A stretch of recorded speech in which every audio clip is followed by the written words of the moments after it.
ലോറേസി എന്ന സസ്യകുടുംബത്തിൽപ്പെട്ട ഒരു അംഗമാണ് അവക്കാഡ അഥവാ വെണ്ണപ്പഴം, ബട്ടർ പിയർ, അലിഗേറ്റർ പിയർ എന്നിങ്ങനെയും ഇതിന് പേരുണ്ട്.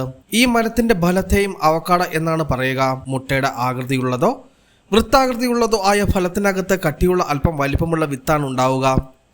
കേരളത്തിൽ അവക്കാഡയ്ക്ക് മികച്ച രീതിയിൽ വളർത്താൻ സാധിക്കും. അതിന്റെ കാരണം ഓരോ ഇനത്തിന് യോജിച്ച കാലാവസ്ഥ കേരളത്തിലെ ഏതെങ്കിലും പ്രദേശങ്ങളിൽ സദാ നിലനിൽക്കുന്നു എന്നതാണ്. ആരോഗ്യത്തിനും ചർമ്മ സൗന്ദര്യത്തിനും ഏറെ അനുയോജ്യമാണ് വെണ്ണപ്പഴം. അതീവ പോഷക സമൃദ്ധമായ ഫലം കൂടിയാണ് വെണ്ണപ്പഴം. അതിനാൽ രോഗികൾ, ഗർഭിണികൾ, കുട്ടികൾ എന്നിവർക്ക് കഴിക്കാവുന്ന ഉത്തമ ആഹാരമാണ്. വിദേശ രാജ്യങ്ങളിൽ പ്രാതൽ, ഉച്ചഭക്ഷണം, സാലഡ് എന്നിവയിൽ ഇത് ഉൾപ്പെടുത്താറുണ്ട്. വാണിജ്യ പ്രാധാന്യമുള്ള ഒരു വിളയാണ് അവക്കാഡോ.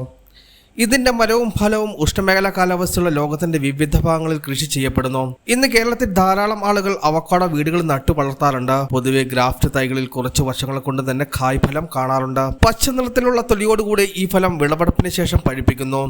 3-ാം വർഷം കായ്ച്ച അവക്കാഡോയുടെ ഗ്രാഫ്റ്റ് തൈകൾ എറണാകുളം ജില്ലയിൽ പിറവത്തിനടുത്ത് കക്കാട് മുടക്കൽ പാലത്തിന് സമീപം K3 പിറവം അവക്കാഡോ എന്ന പേരിൽ ഒലിവിയ ഗാർഡൻസ് എന്ന നഴ്സറിയിൽ ലഭ്യമാണ്. ആവശ്യമുള്ളവർ ഈ നമ്പറുകളിൽ ബന്ധപ്പെടുക.